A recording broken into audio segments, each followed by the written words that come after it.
awesome. This. You have no idea how much joy this brought to people. Except me.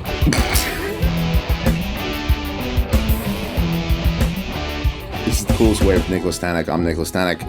My guest today is the legendary Tom Scharpling, creator of The Best Show. Best Show. I'm gonna blow you up. Now you're a ghost. Tom has done many things. He is a television writer. Tom Scharpling. Get off my phone. Monk. He is one half of the comedy duo Scharpling and Worcester. I'll say it, you'll hear it, you'll do it, I'll get it, you'll learn it, I'll live with it, and you'll die without it. He is a producer, a director.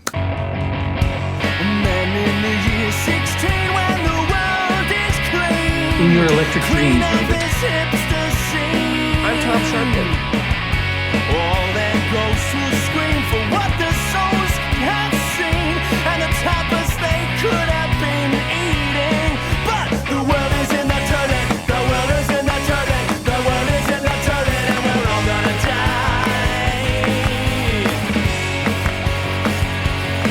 Oh, the world is in the turning, the world is in the turning, the world is in the turning, so don't ask why. No, no.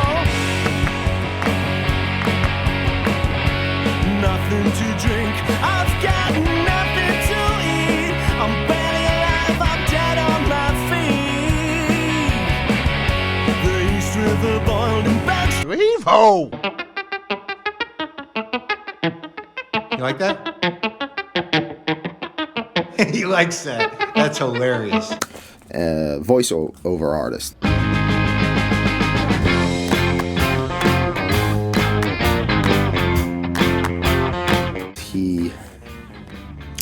He is someone who has inspired creativity to many people, and it is a true honor to talk to him and interview him. Ladies and gentlemen, Tom Scharpling. Hi. Hi. How are you? This is the box set. Yeah. 13 years of The Best Show. Mm-hmm. And you started something new. You started something. You started your own You started your own podcast from the ground up. You did it yourself, and that is something that I really want to talk about. Of people being creative and not depending on other. Not saying depending on other people, but not depending on publishing companies or networks or anything like that. Just you started The Best Show with like people you love. It's all about Mm-hmm. So Well, love is a strong word. Love is a strong word. Tell us. Of course, it's with people I love. Yeah. Just for people who don't know. Mm-hmm. Just sum up The Best Show. Well, it's started on WFMU, which is a listener-sponsored station. It was a 3-hour call-in comedy show that the centerpiece of the show would be a weekly call that John Worcester and I would do, where I'm the straight man and he calls as a variety of different characters. And we did that from 2000 until the end of 2013. And then when we left WFMU and pretty much spent 2014 figuring out how to do the show kind of as a standalone private venture, and it started back up at the beginning of 2015, and that's where it is now. It's the same show, but it's not a part of any station or network. Now, one thing that I love about the show is the do-it-yourself ethic, the kind of punk rock, indie rock ethic. We're in the West, which is a recording studio in New Brunswick. This is for Network Awesome, which is a website that curates videos. I wrote 2 books.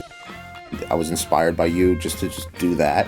So why was it important to you to do it this way, your way, to have creative control, as opposed to, I know that you're working on other stuff, but The Best Show is like that's your heart.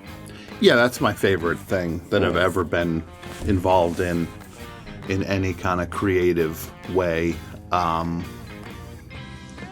guess it was important because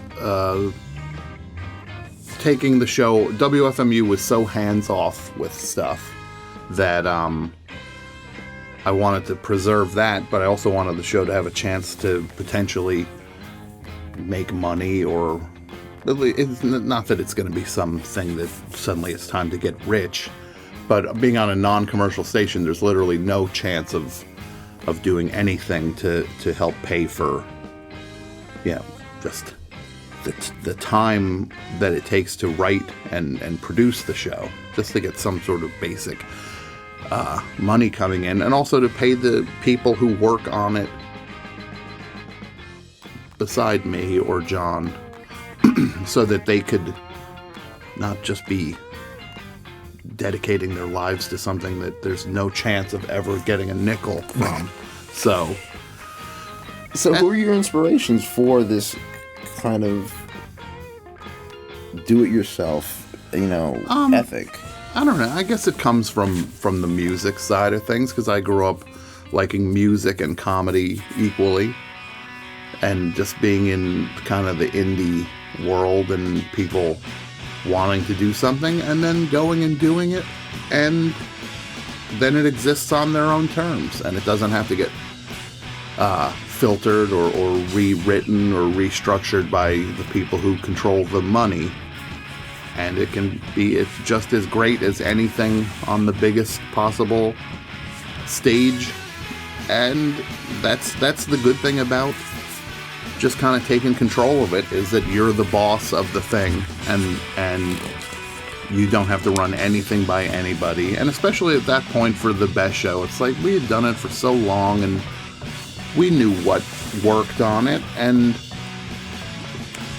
also where we want to go with it, and be able to try new things. And if you join some sort of network, you get certain things become easier, and that part would be nice. But the other part, I just couldn't trust that we would get told what to do, or to get rid of this or get rid of that or change this. It's just, you can't trust it. If somebody else is controlling the purse strings on it, the buck does not stop with you.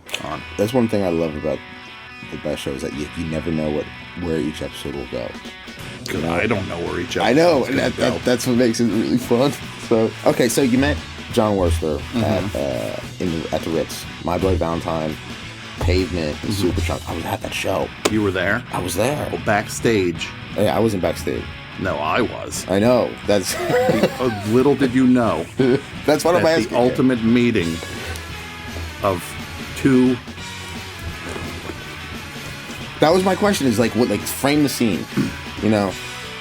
It's a little less dramatic than you might be thinking. I'm sure it is. He was probably sitting on a couch somewhere, and I stuck my head into a small dressing room, and someone said, "That's John, that's Tom."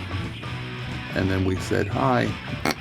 And then now we're stuck together 20-something years later with this thing that neither of us can escape from. Because guys, not naming names, but some people say it means a lot to them, and we feel trapped. You feel obligated. Yes. Now, you usually play the straight man. Mm-hmm. In the comedy duo, and he plays the. I need to make sure the logo on this shows. I'm getting money for this. Oh yeah, there's the logo on the cup. There it is.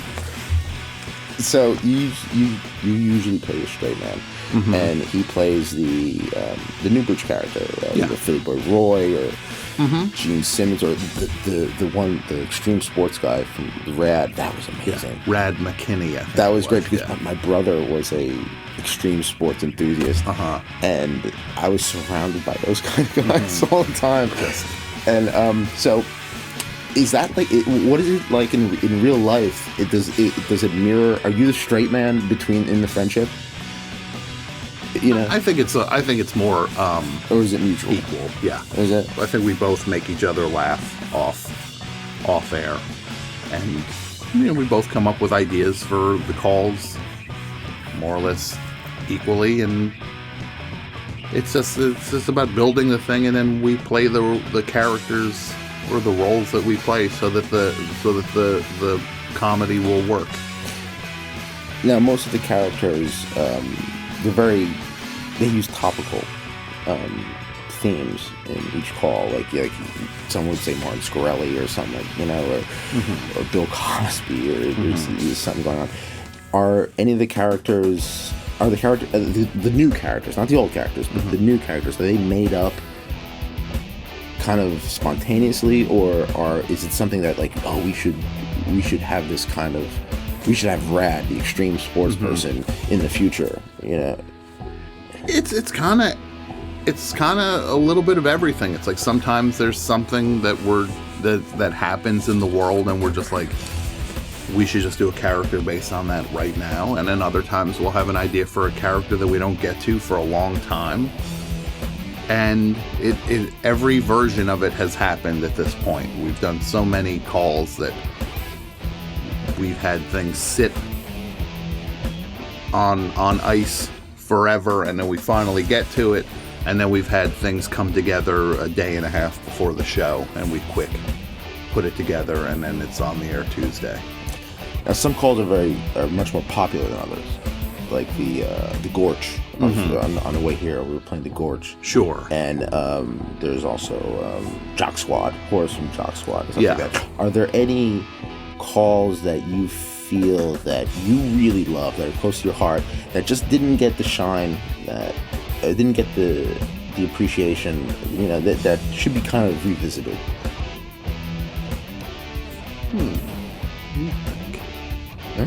Take your time. Really throwing me Oh no, I got some questions. I'm really under the microscope here with this. Oh yeah. Oh, trust me. This is going to be a softball interview. Oh no, I know. It's like Mike Wallace times 1,000. There's one call that I always liked that no one ever seems to talk about, where it was John called as a guy who was in the surf band, The Ventures. Oh yeah. And I think he had joined water. Yeah, and it turned out that now The Ventures would play these corporate things where they would start to play part of one of their surf hits, and then would lecture everybody about water treatment equipment they were selling. And wow, so you just are turning songs like Walk Don't Run into just commercials for your... Oh, it's not a commercial at all. It totally fits the vibe to it. You ought to hear our version of Hawaii 5-0. Uh-huh. How does that go? Well, you know the melody for that. Sure. Would you hum it? Hawaii 5-0 is ba-da-da-da-da-da, da-da-da-da-da, ba-da-da-da-da-da, right? Yeah. Well, the lyrics go like this. He's the greatest surfer that you've ever seen. He rides those waves with the greatest of ease. And when he's dying of thirst, he drinks from the fountain that's burst. That's cool, right? The name is Cool, right? So now you've taken the song Hawaii 5-0 and made it about a thirsty surfer. Well, yeah, I think that's what it was originally about. I think... Can I just say that my dad hates what we're doing. He hates having lyrics. That is not a shock, even a little bit. Well, I hate him. You hate your dad? I've hated him most of my life. Uh-huh. Why is that? He wouldn't send me to military school. He wouldn't send you to military school? No. Where did he send you? He sent me to this hippie kind of enclave. Uh-huh. He was always trying to get me to wear fringe. Uh-huh. And you wanted a little more discipline. I craved the discipline. I still do.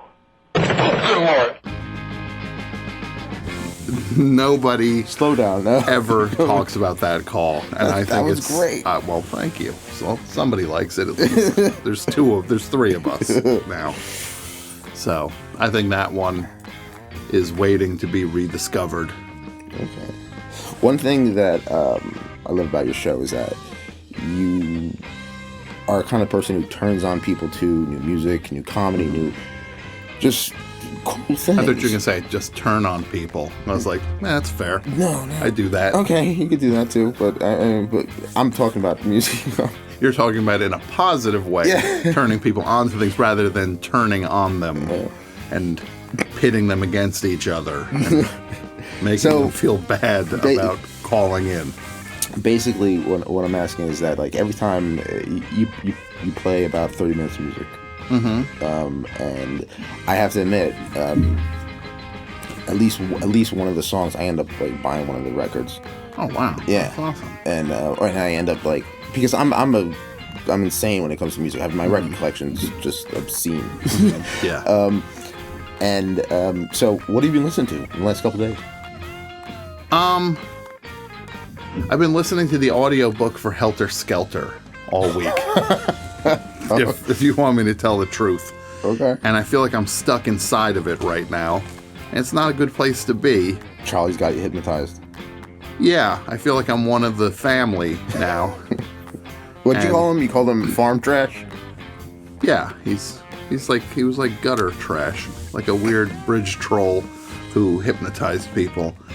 And one of the family that got arrested at one point, it doesn't get discussed a whole lot. His name was Soup Spoon, which you don't hear I never heard people about mention that guy. Soup Spoon. They'll talk about Scramblehead all day long, Clem Grogan, but they don't talk about Soup Spoon. So there's just some outlier dude hanging out, fixing dune buggies out on Spawn Ranch, named Soup Spoon. Okay. What about comedy? I mean, I would not have heard of Kurt Braunohler or Chris Gefford if it wasn't for your show. Chris Gefford played here. He's got another show here in the West. So like, who are some of the what are some of the new comedy things that I like? Yeah, that you've been interested in.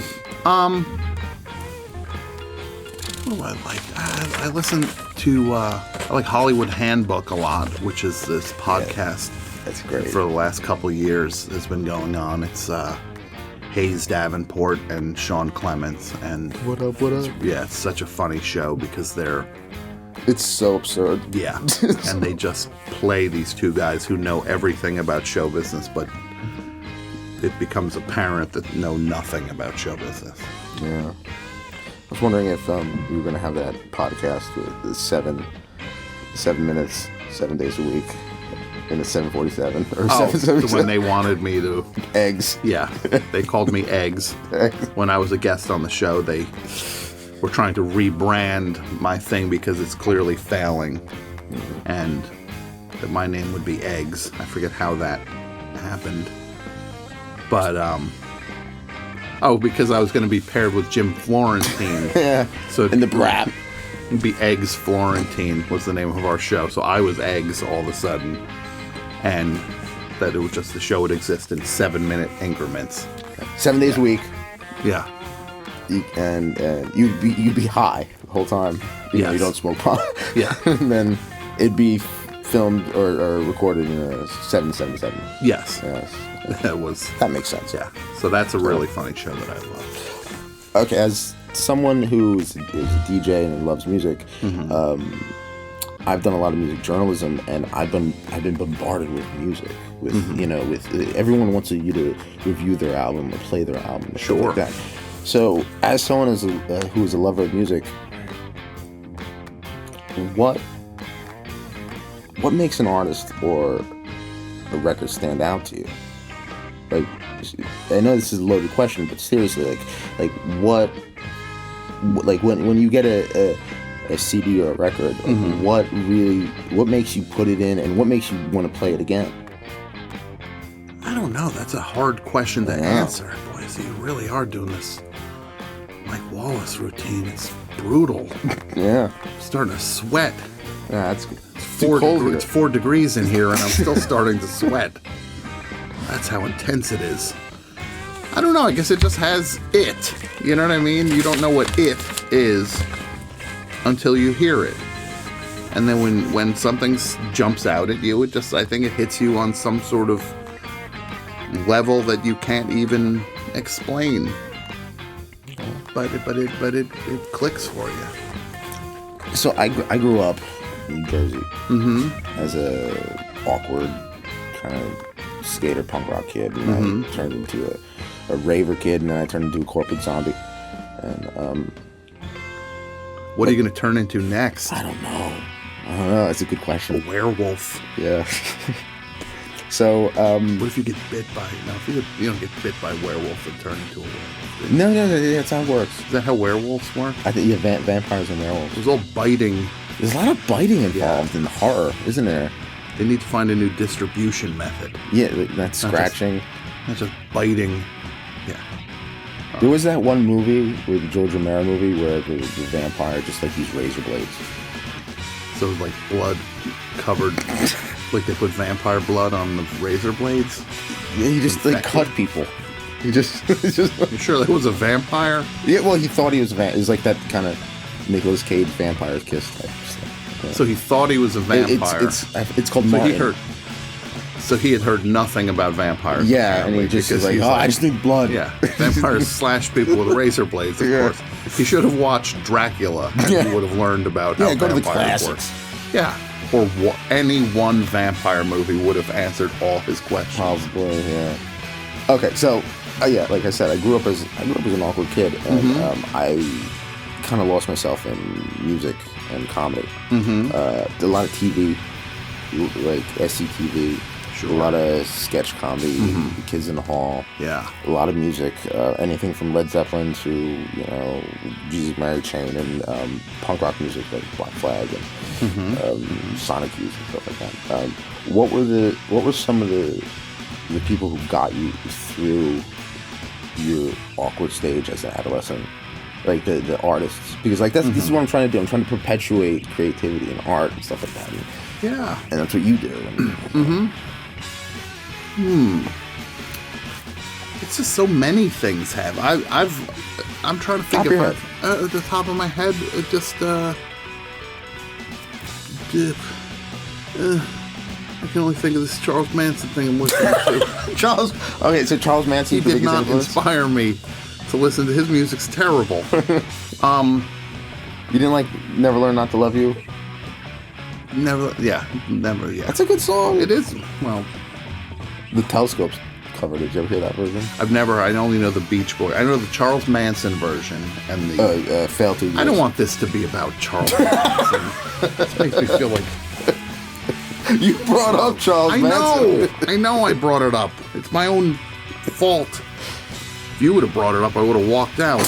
But meanwhile, I'm the only one talking about it all.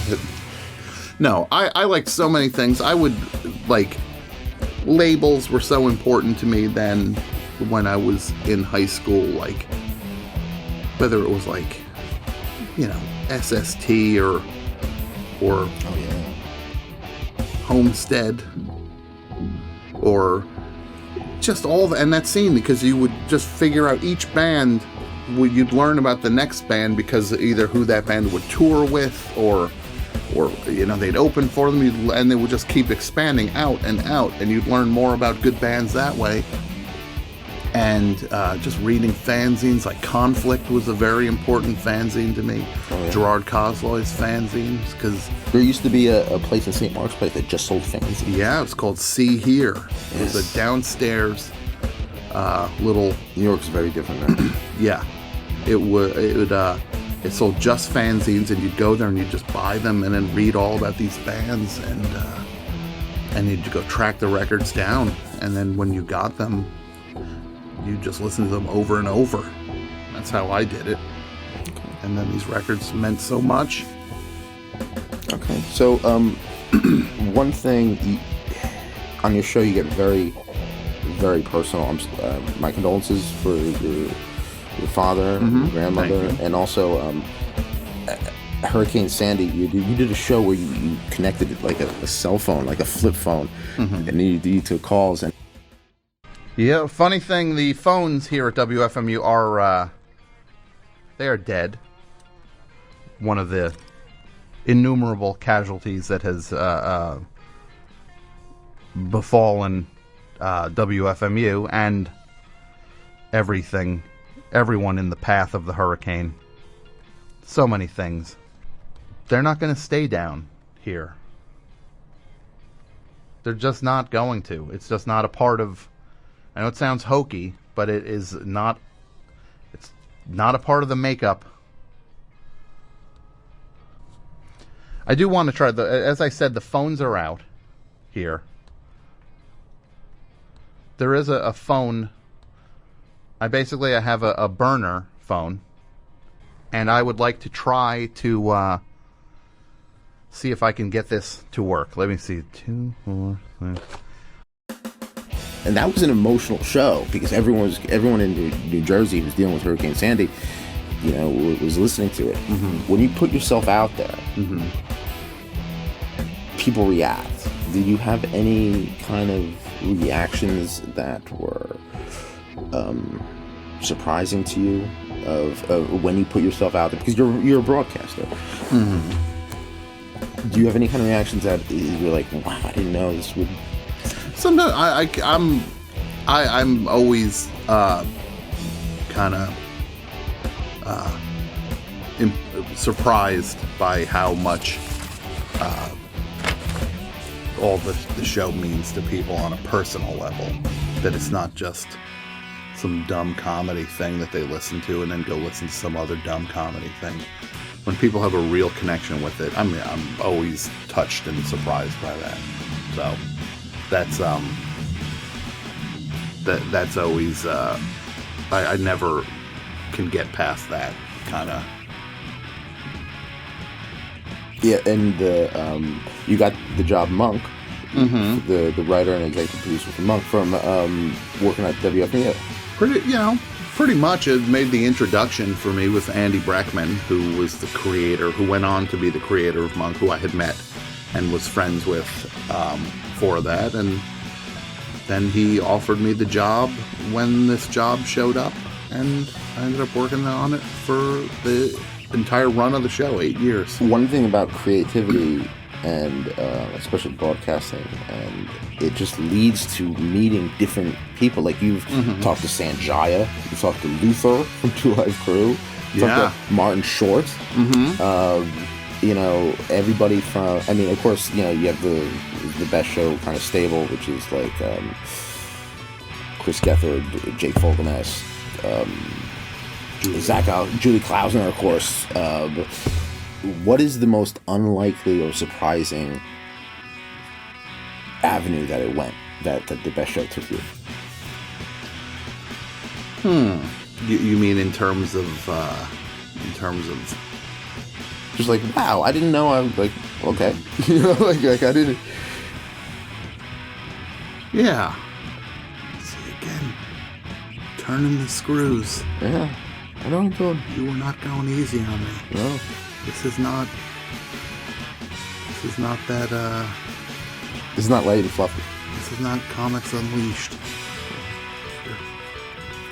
I don't know. What would be a thing that was surprising? Would be... One time we got Cory Booker to call up during a marathon show, which was weird, and got him to talk about Star Trek trivia with John Hodgman, which was... we didn't think was going to happen, but it happened, and there's stuff like that that's always strange, but I guess it's almost like at this point nothing would surprise me with any of it, because it's all strange. It's like... It's kind of beautiful, though, if you think about it. Yeah. I'm not supposed to be doing any of this. I'm nothing. I'm just... No, you've been New Jersey trash. You've been an inspiration to many. It's all the bonus round for me. Okay, so talk about bonus round. We're gonna do something real quick. Okay, we're almost over. Wait, this is almost over. Yeah. Word association. I'm gonna say something. Okay. You say the first phrase or word pops in your head. Okay. Mitch Hedberg. Charles Manson. I told you, I'm still thinking about that audiobook. I really should not have been listening to it 4 minutes before we started doing this. Werner Herzog. Werner Herzog is just kind of like... That's like the creative ideal, in a way. Somebody like that who just... He lives his life as a work of art. Right. Jake Fogelnest. Nice guy. Lars von Trier. Scary. Stanley Kubrick. Cold. Joy Division. I like New Order better. Okay. Sorry. The Ets. The Ets. Rockin'. Coco. Sonic. Coco's amazing. Yeah, Coco's the best. She's awesome. Sonic Youth. Kim Gordon. I think of Kim Gordon. Gary the Squirrel interviewed Kim Gordon at our I saw that. Bell House shows, and I could not believe that happened. That was truly, so you talk about surreal moments. That's a surreal moment, is that Kim Gordon talked to me doing a squirrel puppet twice in one night. She actually stayed. Okay, so That's it for the rapid fire? yeah, that's it. What can we expect? Like, what's in the? Okay, so you have Now I'm going Sharpling to ask Worcester you Tours. some questions. Okay, yeah, sure. I'm going to ask you some rapid fire All right, fine. questions. Let's do it. Joy Division. Cold. Good answer. That's all I've got Okay. for that. It's real rapid there. Although I might have answered cold for just about anything. Yeah. Werner Herzog is cold. Yeah. Because I'm cold right now. Yeah, it's freezing. Okay. So what do you got? What fans? What can fans expect? I mean, seriously, you have Seriously? you have voiceover work, you have writing work, you have Sharpling Worcester, and of course you have the best show, and that's what we want to do. We want to promote the best show, but like, what can we All expect? All right, I'm going to put it all on the table. Put it all on the table. Not holding back anymore. Don't hold back anything. Basically, we're doing the show every week. I do the best show every Tuesday night. And that's the thing that's like the centerpiece to my life. These other things, I love doing them, and I give them everything I've got, whether it's writing for a TV show or doing voiceover work or directing different things. And it's like I care about that stuff immensely, and I would never not try or give that everything I've got or jump headfirst into it. But the best show is the one thing that just means more than anything else in any sort of creative way. So I need to just keep that going. That's my goal, is to keep that show going and try to keep growing the show to where maybe it can be something that there's a little bit of money comes in, so that people who work on it can get paid something. Because we've been doing it for so long, it's like 15, 16 years. It's to a point where it's like, you got to be able to have the potential to make some money on something. But the other stuff, if I can get the other work, that kind of keeps the lights on in my house. But I would love nothing more than to do the best show. If that ever could become my day job, that would be the greatest thing ever. But I don't think it's going to happen. You never know. I don't think You it's never gonna know. happen. Look, all I know is that the best show has inspired so many people, and has the friends of Tom are some of the best people that I've ever met, and they're creative. They are kind. They are just genuinely good people, and Yeah, that is one thing I do. you should be proud of that. I am very happy with the fact that the listenership to the show, everybody is generally decent, and Yeah. there's not a lot of It's not like some dumb radio show where it's like you got people throwing, was it balloons of Pepto-Bismol at each other? yeah, no, it's not. we're not because I don't think we're trying to, even though the show is a comedy show and it's got mean elements to it, and I'll complain about stuff, it's like I also try to talk about what I like as well, and I try to, if I put one thing down, I try to have an alternative that's good for it. It's not just some scorched earth thing where it's just like everything sucks. It's like, no, this is, and it's also just my opinion. It's never I never think of it as more than that, and people should do whatever they want to do or like whatever they like. So yeah, I think that helps people feel that it's a positive thing on the whole. I think it is. Thank you very, very much. It has been an honor to meet you. I've been such a fan of yours for so long. Mm-hmm. And your creative energy has inspired this whole place, this recording studio, and many other people. And just keep doing what you're doing, please. Because thank you. I appreciate it. This is awesome. Thank you. Thank you, Tom. Your hand is so warm. I know. Please give me your hand back again. Okay, we got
I get to be in the post-credit scene, just like all my heroes. Does this mean I get to join a supergroup with all my friends like Roy and Sheila, Spike, Petey, and MC Stein? Oh, just gonna cut to black, huh? Now I know how Tony Soprano feels. Charles Manson?